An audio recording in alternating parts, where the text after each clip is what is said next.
2020년 11월 29일 주일 예배를 하나님께 올려드리겠습니다. 다 같이 묵도하시겠습니다.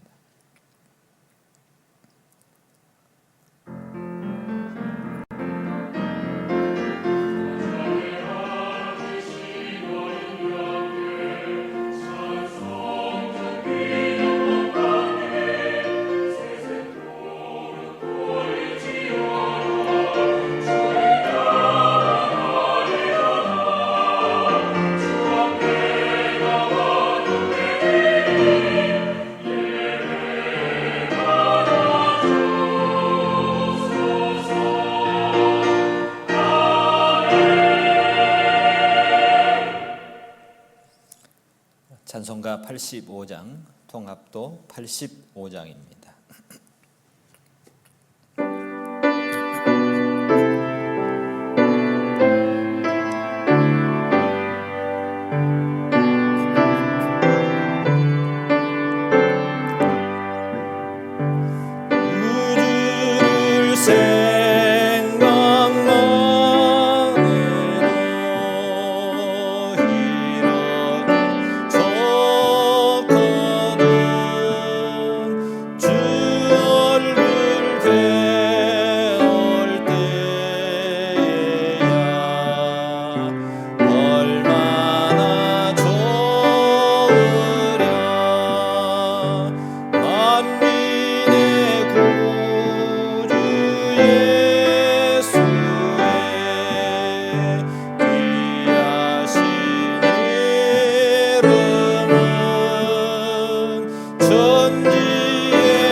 사도신경으로 신앙 고백 드리겠습니다. 전능하사 천지를 만드신 하나님 아버지를 내가 믿사오며 그 외아들 우리 주 예수 그리스도를 믿사오니 이는 성령으로 잉태하사 동정녀 마리아에게서 나시고 본디오 빌라도에게 고난을 받으사 십자가에 못 박혀 죽으시고 장사한 지 사흘 만에 죽은 자 가운데서 다시 살아나시며 하늘에 오르사 전능하신 하나님 우편에 앉아 계시다가 저리로서 산자와 죽은 자를 심판하러 오시리라. 성령을 믿사오며 거룩한 공예와 성도가 서로 교통하는 것과 죄를 사해 주시는 것과 몸이 다시 사는 것과 영원히 사는 것을 믿사옵나이다. 아멘. 찬송가 272장, 통합은 332장입니다.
다 같이 기도하겠습니다.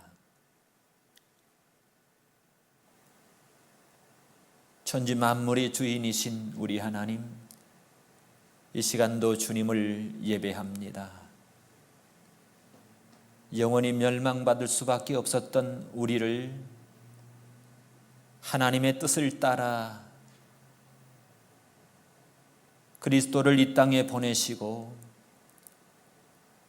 이 악한 세대에서 우리를 건지시기 위해서 우리의 죄를 인하여 그리스도를 십자가에 못 박혀 피 흘려 죽으심으로 말미암아 우리의 죄값을 온전히 다 지불해 주신 하나님, 그 은혜에 너무너무 감사를 드립니다. 우리가 이 땅에 사는 동안 주님의 그 은혜를 기억하면서 주님을 예배하며 찬양하며 주님께 무릎 꿇어 기도하는 모든 주님의 백성들이 되기를 원합니다. 이 시간도 주님께 예배하는 주님의 자녀들 기억하옵소서. 각 가정에서 예배를 드릴지라도 성령 하나님이 그들의 마음에 감동해 주시고 역사하시고 아버지의 선하신 그 메시지가 우리의 마음에 들려지게 하시고 우리를 변화시켜 주시고 주님 앞에 우리를 세우는, 주님께 승인받는 우리의 삶이 되게 하여 주시옵소서. 이 시간도 육체적으로 고통받는, 몸이 아파서 힘들어하는 우리 권사님, 또 우리 집사님 가정들 있습니다. 우리 하나님께서 능력의 장중에 붙드셔서 주님의 은혜로, 주님이 주신 그 은혜로 회복되는 은혜와 축복을 받게 하여 주시옵소서.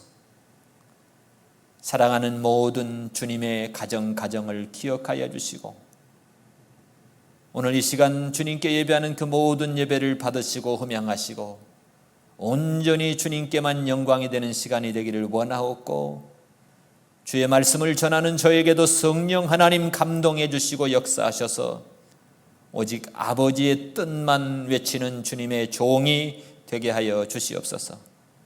감사를 드리옵고 예수님의 이름으로 기도하옵나이다. 아멘.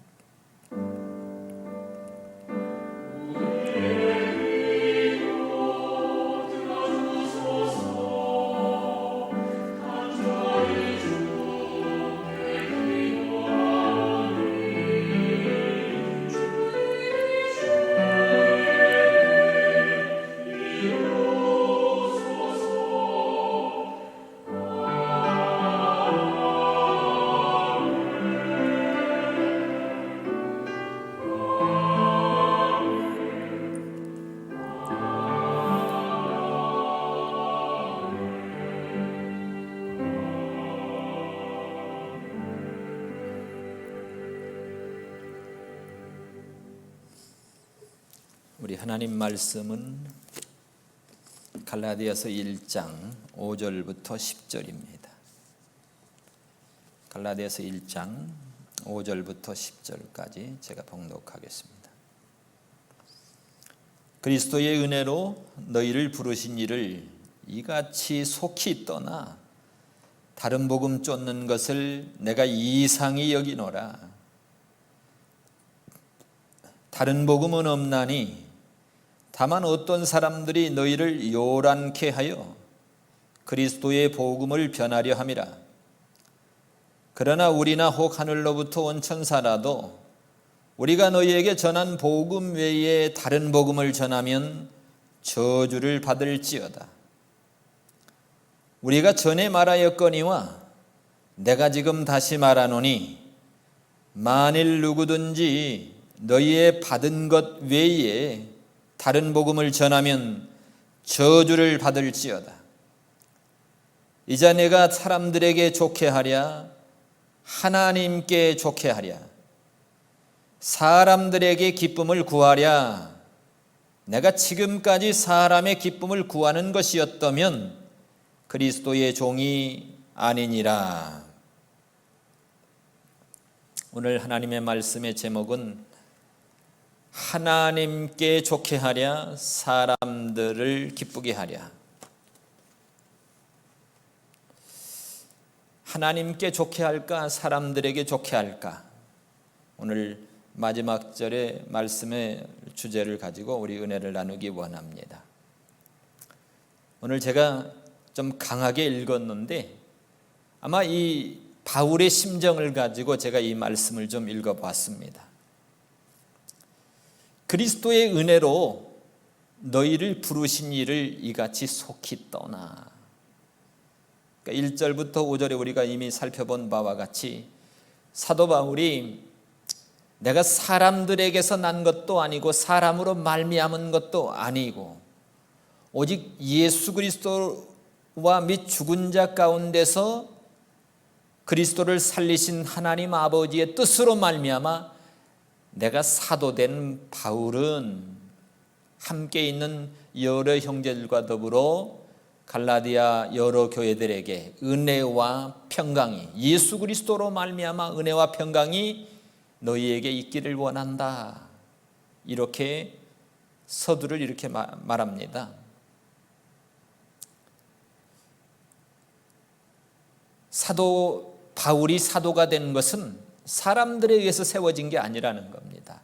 출처가 하나님께로라고 이렇게 분명히 말씀드렸고, 그렇기 때문에 사도 바울이 지금 전에 전했던 그 복음의 메시지가 사도의 권위는 하나님께로부터 보냄받았기 때문에 바울이 전했던 이 복음의 메시지 또한 하나님의 권위가 있다는 겁니다.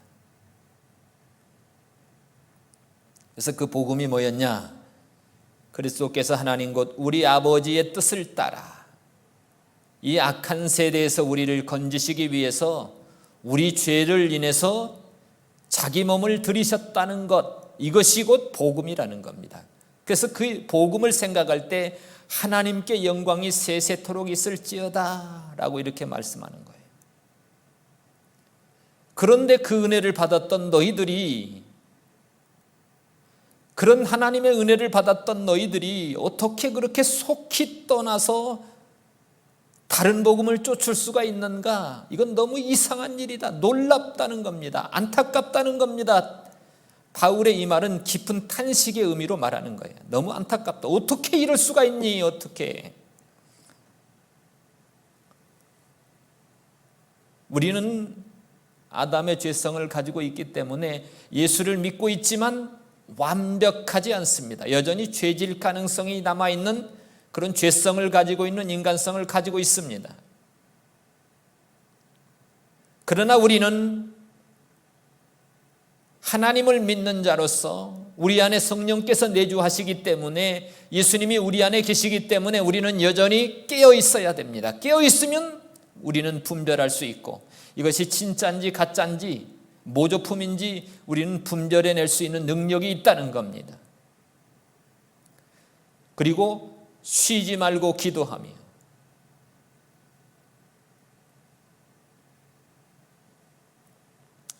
매일의 하나님의 말씀을 묵상을 통해서 더러운 찌꺼기들을 걸러내야 돼요. 그래야지 우리가 이 다른 복음에 넘어가지 않을 수 있습니다. 다른 것을 우리가 받아들이면 안 됩니다. 하나님이 말씀한 것 외에, 성경 외에 다른 것을 받아들이면 안 됩니다. 우리가 선줄로 생각하면 넘어질까 조심하라고 우리에게 경고하고 있습니다. 다른 복음의 시작이 언제부터일까를 생각해 보니까요, 창세기 가보니까요, 하나님이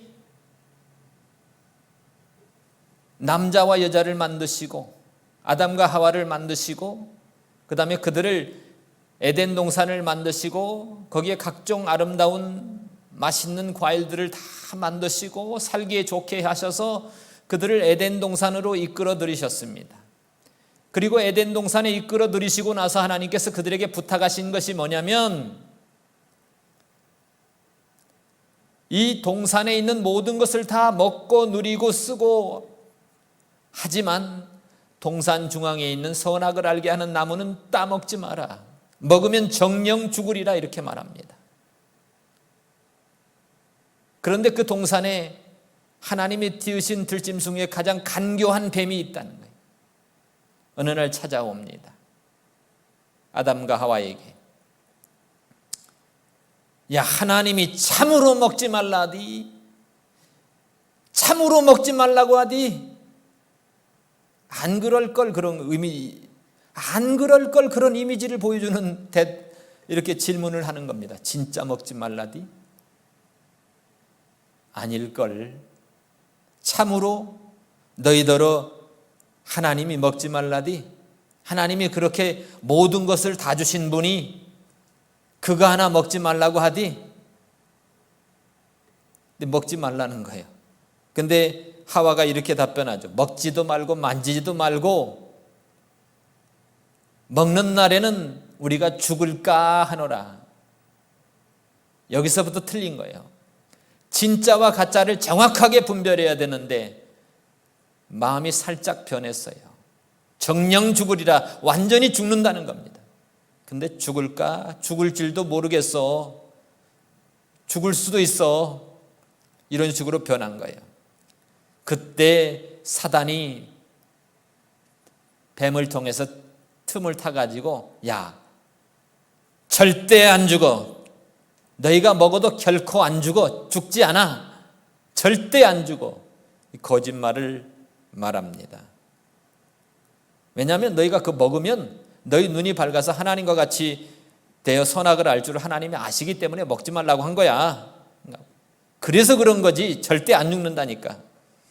그때 다시 보니까 먹음직도 하고 보암직도 하고 탐스럽기도 한 나무인지라 이미 넘어갔어요. 먹음직도 하고 보암직도 하고 탐스럽기도 한 나무인지라 이미 넘어가 버렸어요. 그리고 먹어버렸습니다. 먹고 나서 결과가 어떻겠습니까? 하나님께 저주를 받아서 쫓겨났어요.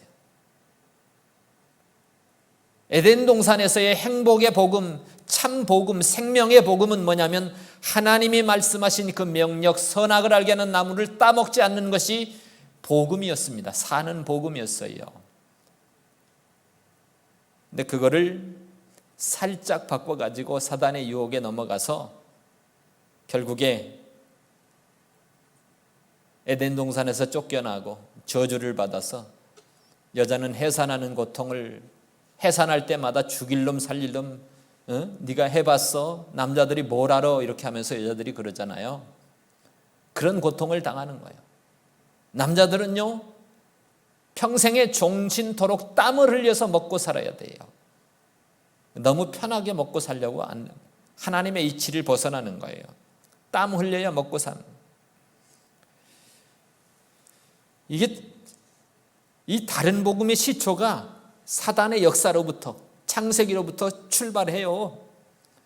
그리고 예수님께서도 예수님 당시에서 예수님이 감람산에 앉으셨을 때에 제자들이 종용이 찾아와서 예수님 세상 끝때는 어떤 일들이 일어나겠습니까? 라고 예수님께 질문을 합니다.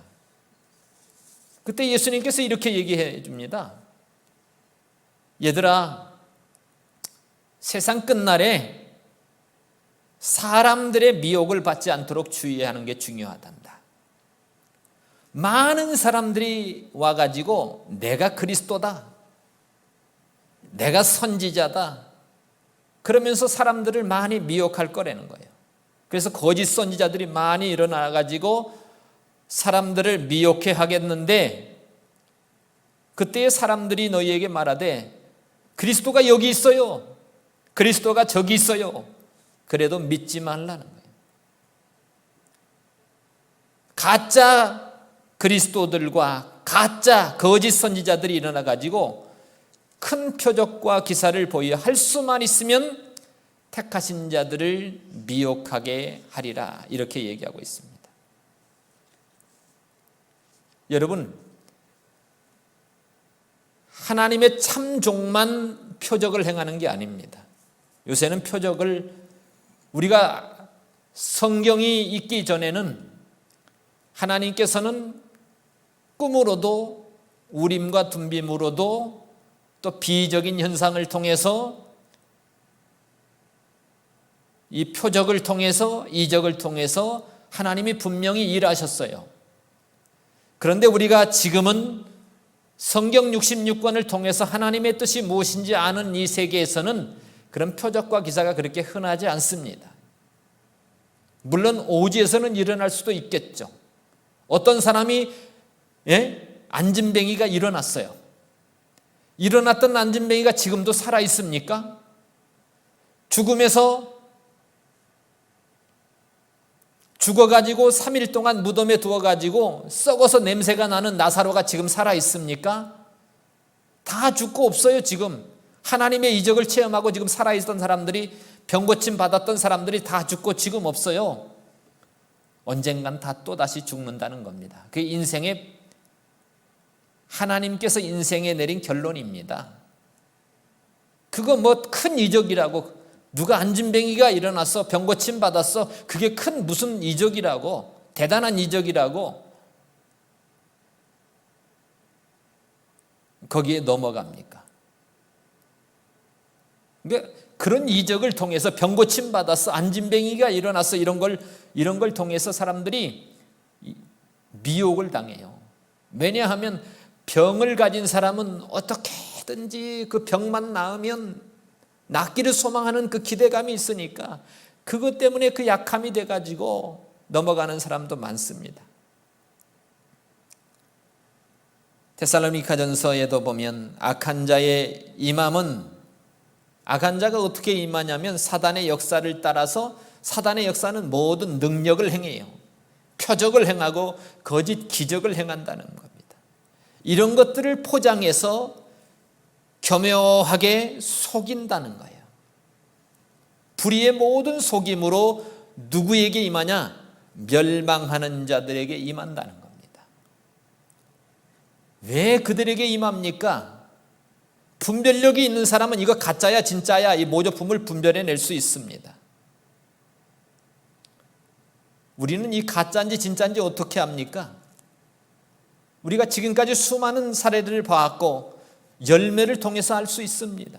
이게 모조품인지 가짜인지 진짜인지 열매를 통해서 예수님께서 알리라고 그러시잖아요. 이단의 열매가 뭡니까? 가정 파괴고 내 모든 소유를 다 뺏어가고 완전히 깨지는 겁니다. 인생이 파멸이에요. 그걸 목도하면서도 빠지는 사람들이 있습니다. 왜냐? 하나님의 참 진리의 사랑을 받지 못하기 때문에 그런 겁니다. 성령의 감동을 통해서 기록된 성경의 66권이 있음에도 불구하고 그들의 인생에는 성경을 한 번도 정덕으로 소중하게 생각하면서 읽지를 않았어요. 한 번도. 다른 데는 많은 시간을 투자하고 TV 보는데, 드라마 보는데 여러분들 시간을 얼마나 투자합니까?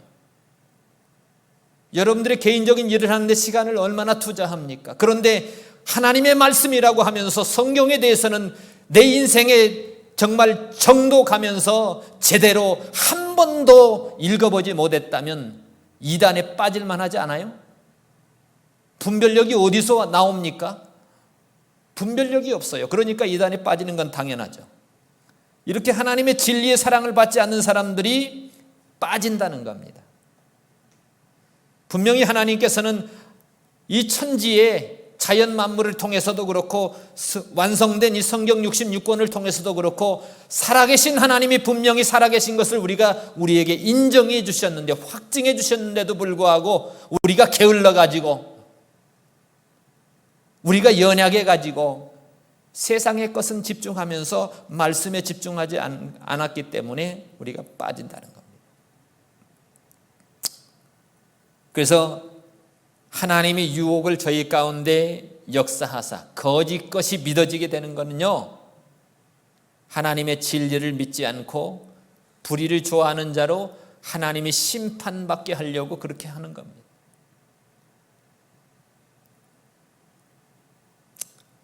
우리도 깨어 있어야 됩니다. 깨어 있는 사람, 하나님의 말씀의 진리에 딱 붙어 있는 사람, 하나님께 붙어 있는 사람은요, 가짜인지 진짜인지 분별력이 생기고 넘어가지 않습니다. 넘어갈 수가 없어요. 왜 넘어갑니까? 어떻게 넘어갈 수 있어요? 근데 여기 갈라디아 교회 성도들이 넘어갔다는 거예요. 바울을 통해서 참사도인, 하나님께로부터 부름받은 참사도인 바울을 통해서 전해진 하나님의 참 복음이 변질이 돼가지고 오직 예수 그리스도를 믿음으로 구원받는 것이 아니고 우리가 모세율법을 지키고 할례를 행해야 구원받는다, 이런 행함이 들어가야 된다는 겁니다. 복음이 변질이 돼버렸어요. 역사상 기독교 안에는 수많은 다른 복음들이 일어났습니다. 왜냐하면 진짜에는요 가짜들이 따라옵니다. 모조품들이 따라와요. 명품에도 짜가들이 많이 따라오잖아요. 우리가 중국을 왜 신임하지 못합니까? 메이드 인 차이나 하면 메이드 인 차이나야? 좀 우리는 신임하지 않습니다. 왜냐하면 너무나 가짜를 너무나 많이 만들어내 버리니까 진짜인지 가짜인지 구분이 안 됩니다. 현재 한국 교회에도 500여 개의 이단이 있는 것으로 알려져 있습니다. 500개의 이단이 있습니다. 그 중에 연구와 주목의 대상이 되는 단체가 한 150에서 200개가 된다는 거예요. 내가 하나님이다라고 하는 사람들이 약 20명이 되고요. 내가 메시아고 재림주라고 주장하는 사람들이 50명이 된다고 합니다. 이렇게 이단의 신도로 추정되는 인구가 200만에서 300만 정도 된다고 그럽니다. 이 합신 기독교 이단 상담 연구소장인 박형택 목사님이 이렇게 얘기하더라고요.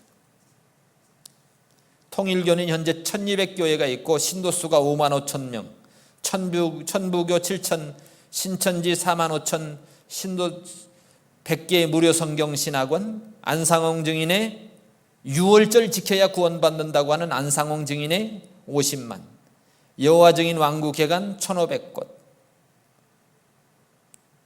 구원파 박옥수 계열 200개, 이요한 계열 58개, 몰몬교는 너무나 교리가 다르니까, 완전히 다르니까 말할 것도 없죠.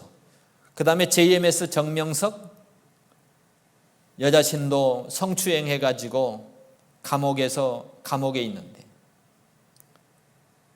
그 다음에 구로동의 만민교회 지금 성추행해서 감옥에 있죠. 등등 이런 이단들이 수없이 많습니다. 이런 이단들이. 제가 한번 조사를 해봤어요. 도대체 이런 이단들이 뭘 했는가. 신천지는요, 뭐가 이단인가? 예수님이 육신을 입고 오신 것이 아니라는 거예요.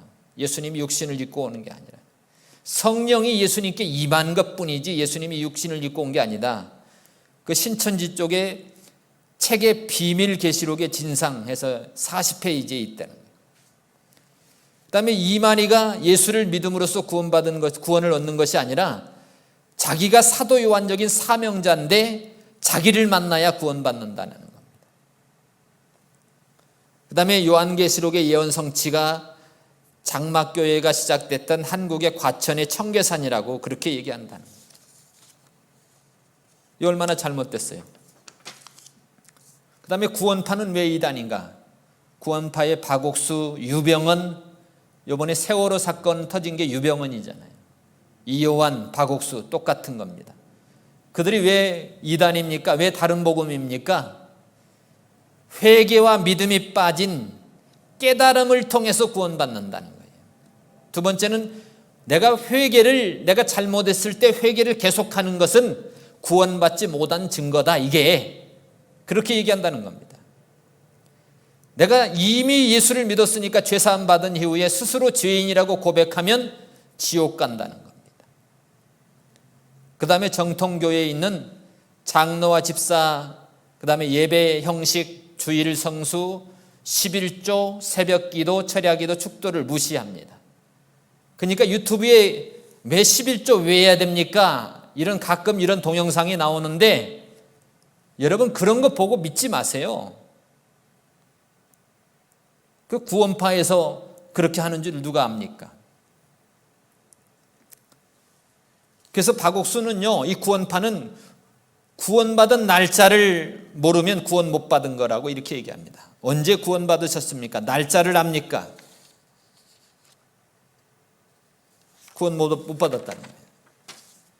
천주교는 왜 우리가 오늘날 이 시대에 적거리 돌아갑니까? 오직 성경이 그랬잖아요. 갈라디아에서 보면 그들이 지금 모세의 율법을 지키고 할례를 받아야 구원받는다고 그러는데 바울이 이게 다른 복음이라는 거예요. 천주교는 오직 예수를 믿음으로 구원받는 게 아니고 종교개혁의 효력을 무너뜨리기 위해서 트렌트 종교개혁을 통해서 오직 믿음으로 칭의와 구원받는다고 주장하는 자들에게 저주가 있을지어다 그렇게 얘기했습니다. 공식적으로 선언했습니다. 그 사실이 지금까지 변함이 없습니다. 그래서 천주교는 믿음과 행위의 근거에서 구원을 받는다라고 이렇게 가르치는 겁니다. 제가 설교를 들어봤어요. 여러분 유튜브에 보면요, 신부님이 설교하는 내용이 나옵니다. 구원론, 천주교의 구원론. 여러분 오직 예수를 믿어야 구원받습니까? 아니라는 겁니다. 누구든지 선을 행하기만 하면 구원받는다 이렇게 얘기합니다. 오늘 여기 바울이 얘기하는 말씀하고 너무 다르죠? 여러분 어떻게 선을 행함으로 구원받을 수 있습니까? 여러분 선을 행할 수 있습니까? 선을 행하다가 악을 행하는데 계속 딜리트 우리는 선을 통해서 우리가 세워질 수가 없습니다. 그래서 마르틴 루터가 종교개혁을 한 거고 면죄부를 통해서 그들은 그 당시에 면죄부를 통해서 지금 성 베드로 성당을 지었는데 내가 내 죄를 이 면죄부를 사면 사해진다는 거예요. 안 그렇잖아요. 그 다음에 여호와 증인. 왜 다른 복음입니까? 우리 크랜브르크에 있는 우리 교회 옆에 여호와 증인이 있지 않습니까? 여호와 증인은요, 예수 그리스도의 신성과 삼위일체성, 하나님을 부정함. 예수님이 하나님이라는 것. 예수님은 피조물이라는 것, 피조물. 대천사 미가엘이 인간의 모습을 취해서 세상에 온 것이기 때문에 예수님은 하나님이 아니다는 거예요. 그리고 예수님이 죽었다가 부활했다고 하는데 예수님이 육체로 부활을 안 했다는 겁니다. 그래서 우리는 자기네들은 예수님은 전능하신 하나님이라고 믿지 않고 그분을 숭배하지 않는다라고 밝히고 있습니다. 여호와 증인 그들의 홈페이지에 보면 나옵니다. 그래서 예수님을 피조물이라고 하면서 예수님의 신성을 부정하고 성령의 비인격적인 활동력에 불과하다. 그래서 그들의 신론이 초대교회 니케아 종교회의에서 이단으로 정제되었던 아리우스 사상과 비슷합니다. 그래서 여호와 증인은 또한 영원 멸절을 주장해요. 영혼과 육체가 어떻게 분리가 될 수 있냐? 육체가 죽으면 영혼도 끝난다. 우리는 그렇지 않습니다. 육체가 죽으면 영혼은 천국에 가고 육체는 땅속에 묻히죠. 그리고 여호와 증인은 예수님의 육체가 부활한 것이 아니고 영이 부활은 했는데, 영은 부활을 했는데 1914년에 영으로 재림해가지고 하늘정부의 왕으로 통치를 시작했다. 그래서 그 여호와 증인들은 모임 장소를 왕국회관이라고 이렇게 얘기한다고 하는 겁니다. 수없는 한국의 주의할 이단 사입의 명단에 현대 종교에 보니까 나와 있어요. 가계 저주른 구원파, 다락방운동, 뜨레스디아스 이명선, 네마 선교회, 만민중앙교회 이재록, 베레아 성락교회 김기동, 비냐드 운동, 미국 존 임버, 예수전도회 이의빈 장로, 땅끝 선교 이초석, JMS 정명석, 할렐루야 기도원 김계화 원장, 피터 와그너 박사, 베니힌 목사 직통계시, 박윤식 평강제일교회, 박철수 아시아교회 새생활 영성교회, 신사도 운동 피터 와그너, 안상홍 증인의 이 사람들은 6월절 지켜야 구원받는다고 그래요. 그래서 토요일날 6월절 지켜야 된대요. 예수 왕권 선교회, 신천지 이만희 등등등등 너무 많아요. 너무 많아요. 아까 제가 말씀드렸잖아요. 너무 많아요. 여러분, 이 시대에 우리는 깨어 있어야 됩니다.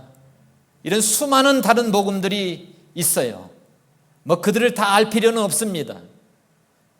하나님의 진짜에 우리가 집중하면 가짜는 다 구별해낼 수 있습니다.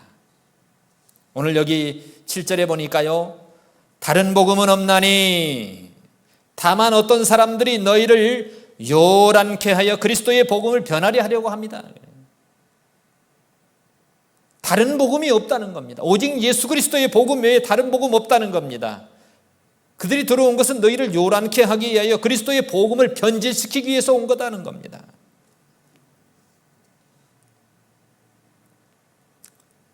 그러면 사도 바울이 사람들에게서 난 것도 아니고 사람으로 말미암은 것도 아니고 예수 그리스도와 죽은 자 가운데서 그리스도를 살리신 하나님으로 아버지로 말미암아 받은 그 사도를 통해서 받은 사도권을 통해서 받은 그 바울이 전한 복음이 뭡니까? 예수님이 이 땅에 동정녀 탄생, 사람의 몸을 입고 이 땅에 오셨다는 것이 복음입니다. 첫 번째, 예수님이 이 땅에 사람의 몸을 입고 오셨지만은 예수님이 참 하나님이시라는 거, 예수님이 신성과 인성을 동시에 인정해야 된다는 것. 그리고 예수님이 신성과 인성의 몸을 입고 이 땅에 오셔서 성육신 하셔서 육신의 몸으로 고난받으시고 십자가에 매달려서 피 흘려서 온몸의 피를 다 쏟으시고 예수님이 마지막에 다 이루셨다. 하나님이 원하시는 하나님의 요구에, 모든 율법의 요구에 예수님께서는 온전히 십자가에 못 박히심으로 그 율법을 충족시키고 다 이루셨다는 겁니다. 그래서 성전의 휘장이 갈라지고 더 이상의 율법의 조건대로 우리가 구원받는 그게 아니라는 거예요. 오직 예수 그리스도에서 다 이루셨기 때문에. 그 다음에 돌아가신 다음에 무덤에서 3일 동안 계시다가 부활하셨습니다. 그 부활하신 그것이 우리에게 복음입니다. 부활이 없다면 우리가 예수를 믿어도 소용이 없다는 거예요. 40일 동안 12번 나타나셔서 그 부활을 증거하셨고 구름을 타고 다시 승천하시면서 우리에게 말씀하셨습니다. 너희들이 본 그대로 내가 다시 오시리라. 그 예수님의 승천과 재림, 이거를 믿는 데는 이단이 아닙니다. 조금 달라도 이단이 아니에요.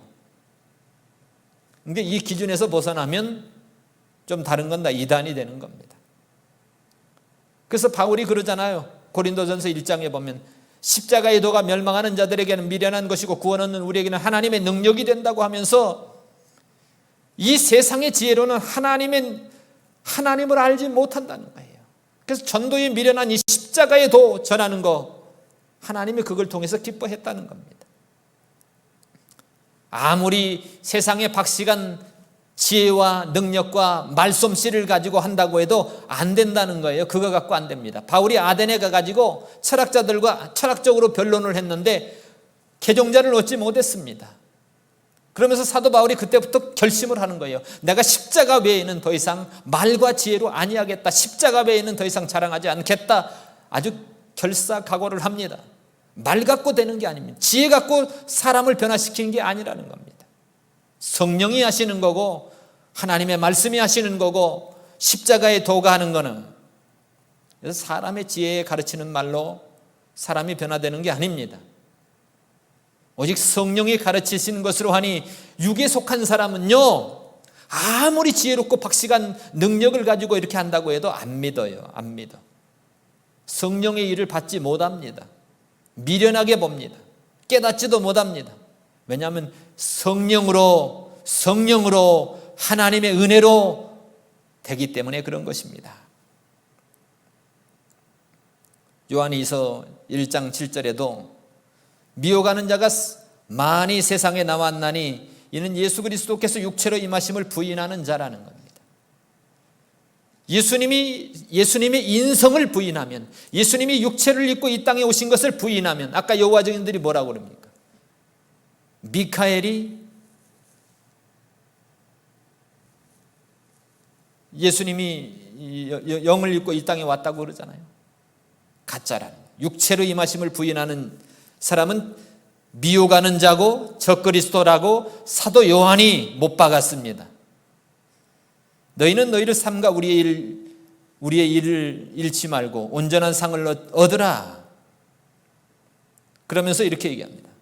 그리스도의 교훈 안에 거하지 않는 자마다, 하나님의 말씀에 거하지 않는 자마다 하나님을 모시지 못하되 교훈하는 이 사람이 아버지와 아들을 모시느니라 그랬습니다. 하나님의 자녀는 하나님의 교훈 안에 거해야 됩니다. 하나님의 말씀 안에 거해야 됩니다. 이 교훈 안에 거하지 않으면 안 된다는 겁니다. 그러면서 누구든지 이 교훈을 가지지 않고 하나님의 말씀의 교훈을 가지지 않고 예수 그리스도의 복음의 교훈을 가지지 아니하고 너희에게 나오면 그런 이단들이 너희에게 나오면 그를 집에 어서 오세요, 차 한잔하고 가세요, 그러지 말라는 겁니다. 그를 집에 들이지도 말고 인사도 하지 말라는 거예요. 그에게 인사하는 자는 그 악한 일에 참여하는 것이기 때문에 그렇다는 겁니다.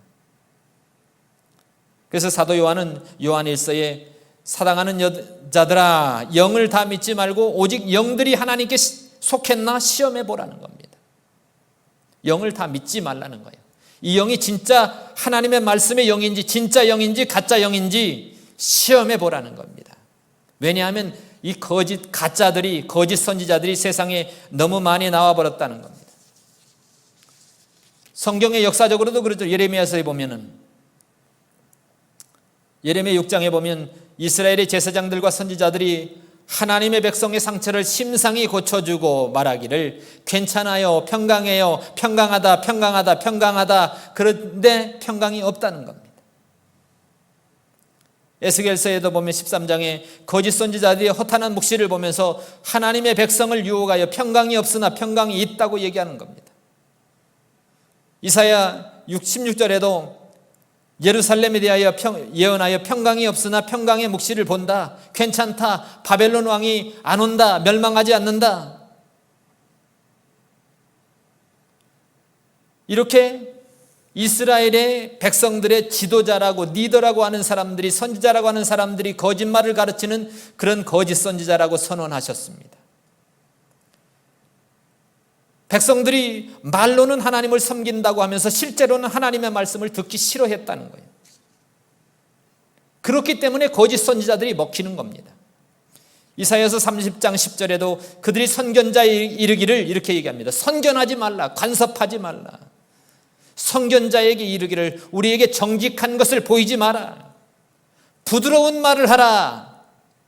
멸망의 말을 하지 말라. 저주를 말하지 말라. 부드러운 말을 하라. 거짓된 것을 보여라. 이렇게 말한다고 합니다.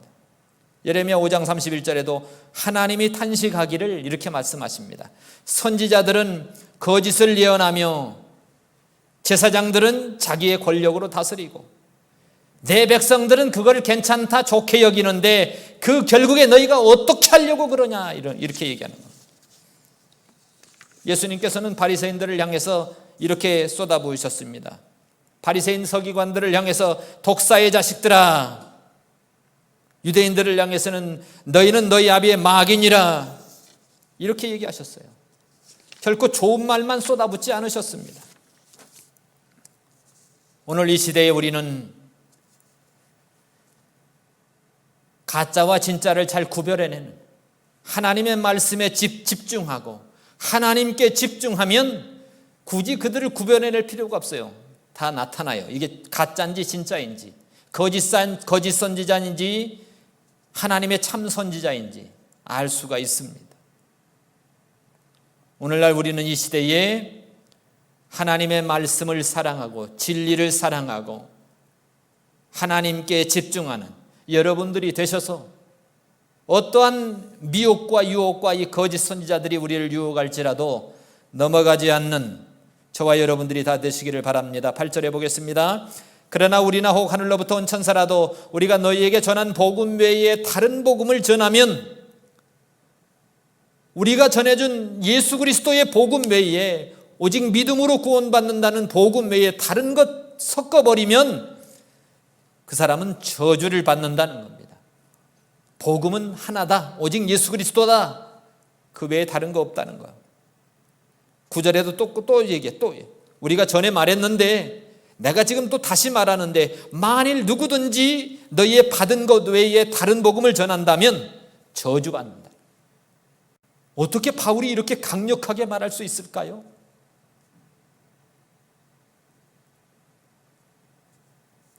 그렇습니다. 우리가 다른 복음에 빠지면 저주받는 것과 똑같다는 거예요. 아까 데살로니가도 그랬잖아요. 다른 복음에 빠진 건 저주받는 것과 똑같다는 겁니다. 이 말은 뭡니까? 집중하라는 겁니다. 집중하라는 거. 이 세대의 달콤한 말에 넘어가지 말고 이 세대에 하나님이 우리에게 원하시는 그 말씀이 무엇인지 분명하게 인식하라는 그런 메시지가 아니겠습니까? 그러면서 10절에 이제 내가 사람들에게 좋게 하랴, 하나님께 좋게 하랴, 사람들에게 기쁨을 구하랴. 내가 만약에 지금까지 사람의 기쁨을 구하는 것이었다면 그리스도의 참종이 아니었다는 겁니다. 사람의 비유나 마치고 사람의 마음에 쏙 들게 하는 그런 사람, 그런 노릇했다면 내가 그리스도의 종이 아니라는 겁니다. 사람 비유 마치고 그리스도의 종이 아니라는 거예요. 내가 사람들에게 좋게 하랴? 내가 사람들에게 어떤 일을 할 때 내가 사람들에게 승인을 받고 하랴? 아니면 하나님께 승인을 받고 하랴? 그런 의미도 있습니다. 교회는 그런 것 같아요. 교회가 가장 은혜스러운 건 여러분들이나 저나 기도로 교회가 운영이 될 때 가장 은혜스럽습니다. 회의가 많으면 분쟁이 많고요. 교회는 회의로, 목회협력팀이 어떤 회의로 되는 게 아니에요. 재직회로 되는 게 아니에요. 기도를 많이 하면요, 그냥 은혜스럽게 그냥 하나님이 흘러가게 해요. 교회는 기도로 되는 겁니다. 기도해야 돼요. 기도해야지 하나님이 교회를 아름답게 하시고 은혜스럽게 하시는 겁니다. 우리가 아무리 좀 머리를 맞대고 회의를 많이 한다고 해서 되는 게 아닙니다. 기도해야 돼요. 기도. 성경에 그랬죠. 사도행전 4장 19절에도 베드로와 요한이 오순절 성령 강림 체험 후에 복음을 전할 때 유대 지도자들이 미협을 했어요. 야, 너희들 더 이상 예수님의 이름으로 말하지도 말고 가르치지도 마. 그렇게 하면 죽여버릴 거야. 이때 베드로와 요한은 하나님 앞에서 이렇게 얘기합니다. 우리가 너희 말 듣는 것이 하나님 말씀 듣는 것보다 옳은가 판단하라. 이 말은 뭡니까? 우리는 예수의 복음을 전하는 것을 너희들이 죽인다고 해도 멈추지 않겠다. 그 말 아니겠습니까? 성도 여러분, 우리의 가정도, 우리의 삶도, 우리가 교회 생활하는 것도, 믿음 생활하는 것도, 우리가 여러분들이 교회에 사역하는 것도, 섬기는 일도 우리의 모든 삶의 영역에서 하나님이 기준이 되어 하나님을 기쁘시게 하는, 하나님께 승인받는 삶이 되어야 합니다. 저는 여러분들을 볼 때마다 너무너무 행복해요. 교회에서 볼 때마다.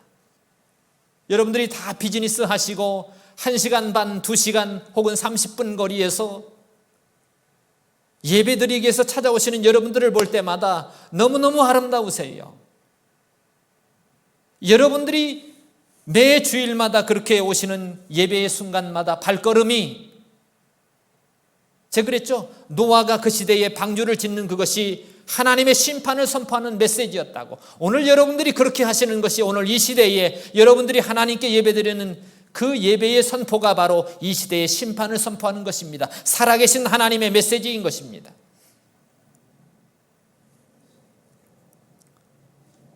이처럼 우리는 하나님을, 사람을 기쁘게 하는 것이 아니고 하나님을 기쁘시게 하는 교회가 되고, 제가 우리 교회 표어를 뭐라고 줬나요? 하나님 맘대로 순종해드리는 교회, 진짜 교회인 겁니다. 진짜 교회. 저도 이번에 그래요. 저도 여기서 그냥 설교 녹화하고 여기 있으면 좋겠죠. 2주마다 한 번씩 올라가는 거 힘들지 않겠어요? 그러나 우리 모든 일에 하나님이 우리에게 원하시는 뜻이 무엇인지, 하나님이 가장 좋아하는 게 무엇인가, 예수님이라면 뭘 좋아하실까? 좀 생각해 보면서 그 뜻에 맞게 순종해 드리자는 겁니다. 우리가 힘들더라도.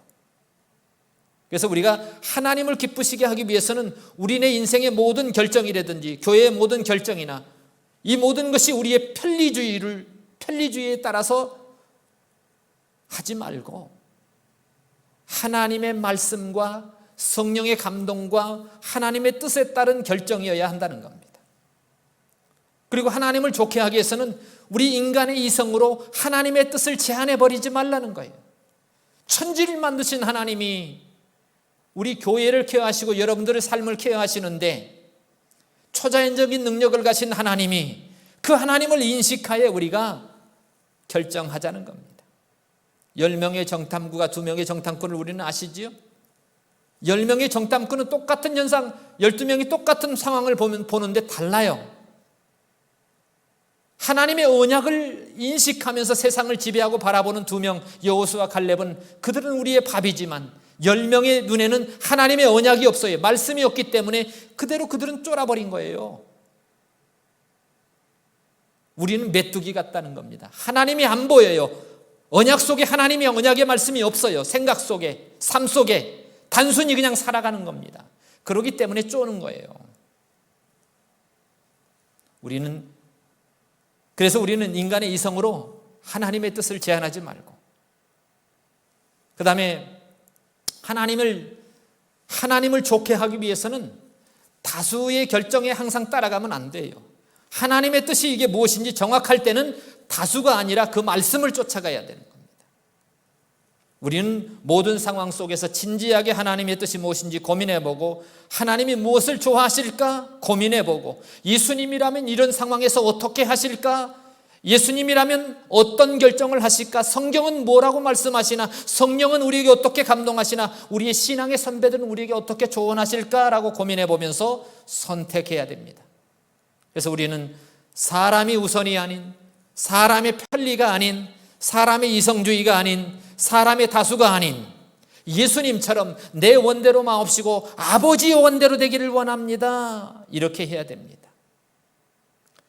아버지의 원대로 되기를 원합니다. 거기에는요, 예수님이 힘든 이 고난의 과정이 기다리고 있지 않습니까? 십자가 져야 되는, 육신으로 최고의 고통을 받아야 되는, 하나님의 원대로 되기를 원합니다는 마땅히 치러야 될 이 고난의 대가가 따르고 있다는 겁니다. 그럼에도 불구하고 예수님께서는 십자가 지시는 고난 없는 그 편리함을 뛰어넘어 그 고난의 대가를 지불하시고 아버지 원대로 되기를 원합니다. 이렇게 얘기했다는 겁니다. 우리도 모든 상황 속에서 여러분들의 삶이나 우리 교회 일이나 우리 모든 일에 우리 개인의 뜻보다도 하나님 아버지 원대로 되기를 원합니다. 그 길이 비록 내가 고난의 대가를 치러야만 하는 그런 현장일지라도 아버지 원대로 되기를 원합니다. 이렇게 순종해 드리는 저와 여러분들이 되시기를 바랍니다. 기도하겠습니다.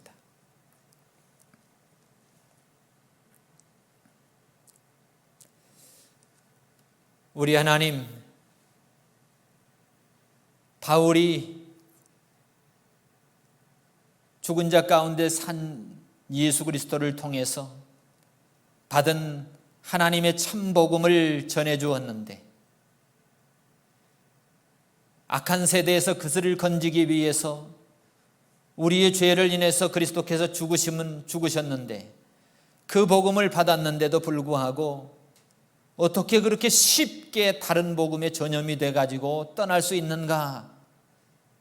그러면서 다른 복음은 없다고 선언하시고, 다른 복음을 전하면 저주를 받는다고 선언하시고, 내가 어떻게 하나님께 승인받고 하랴, 사람들에게 승인받고 하랴, 하나님을 기쁘게 하랴, 사람을 기쁘게 하랴. 우리는 오직 하나님을 기쁘게 하는, 사람을 기쁘게 한다면 내가 하나님의 종이 아니다라고 선언하면서 모든 상황 속에서 하나님을 기쁘게 하는 종이 되라고 우리에게 권면해 주셨습니다. 이 모든 것이 우리 교회 위에, 우리의 삶 속에, 우리의 모든 영역 속에 하나님의 뜻이 우선이 되고 오늘 예수님처럼 내 원대로가 아니고 아버지 원대로, 비록 우리가 고난의 대가를 치르더라도 모든 상황 속에서 아버지 원대로 되어지는 우리의 삶이 되게 하여 주시옵소서. 예수님의 이름으로 기도하옵나이다. 아멘. 찬송가 312장, 통합은 341장입니다.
봉헌 기도드리겠습니다.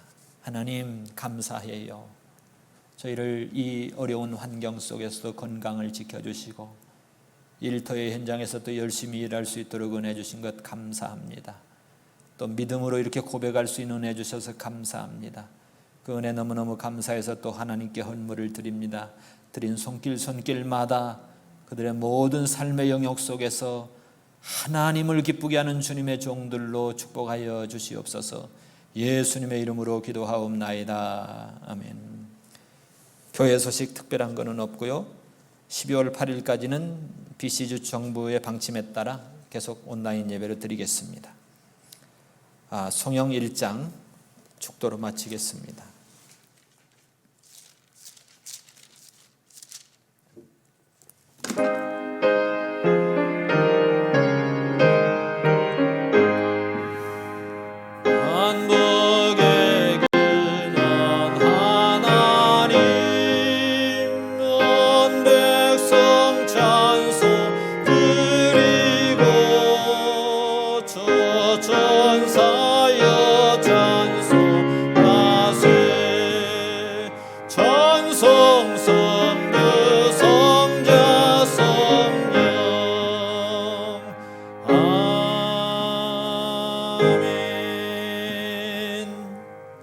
지금은 우리 주 예수 그리스도의 은혜와 우리 아버지 하나님의 무한하신 사랑하심과 성령 하나님의 감화감동 교통하심이 사랑하는 성도들 머리 위에 지금부터 영원토록 함께 계실지어다.